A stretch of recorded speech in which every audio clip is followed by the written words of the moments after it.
फरवरी में अफगानिस्तान के लिए माहाना और सालाना बुनियादों पर पाकिस्तानी बरामदात गिर गईं। जनवरी के मुकाबले फरवरी में अफगानिस्तान के लिए बरामदात में 52% कमी हुई। फरवरी 2024 के मुकाबले फरवरी 2025 में अफगानिस्तान के लिए बरामदात में 30% कमी रही। मजीद जानते हैं डॉन न्यूज़ के नुमाइंदे ताहिर शेरानी से। ताहिर, इस कमी की वजह क्या सामने आ रही है? देखिए, एक तो जो अफगानिस्तान के लिए पाकिस्तानी चीनी बरामदात हो रही थी, उसमें फरवरी के दौरान तकरीबन वो ख़त्म हो गई हैं, जिसके बायस अफगानिस्तान के लिए मजबूरी जो चीनी की बरामदात है वो भी फरवरी में सालाना और माहाना बुनियादों पर उसमें कमी हुई है। इसके साथ कुछ तिजारती रुकावटें भी हैं, उसकी वजह से भी फरवरी में बरामदात में कमी हुई है।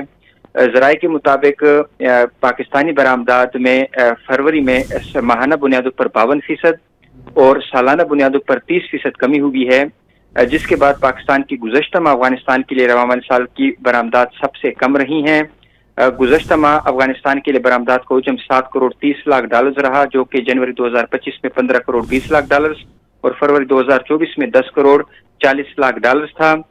ताहम जुलाई 2024 से जनवरी 2025 के दौरान अफगानिस्तान के लिए चीनी की गैर मामूली बरामदात के बायस रवां साल के पहले 8 माह में मजमूई तौर पर अफगानिस्तान के लिए बरामदात में इजाफा देखा गया है और जुलाई फरवरी के दौरान अफगानिस्तान के बरामदात 45% इजाफे के बाद 97 करोड़ 90 लाख डॉलर रही, जो गुज़श्ता साल इसी मुद्दत में 67 करोड़ 30 लाख डॉलर थी।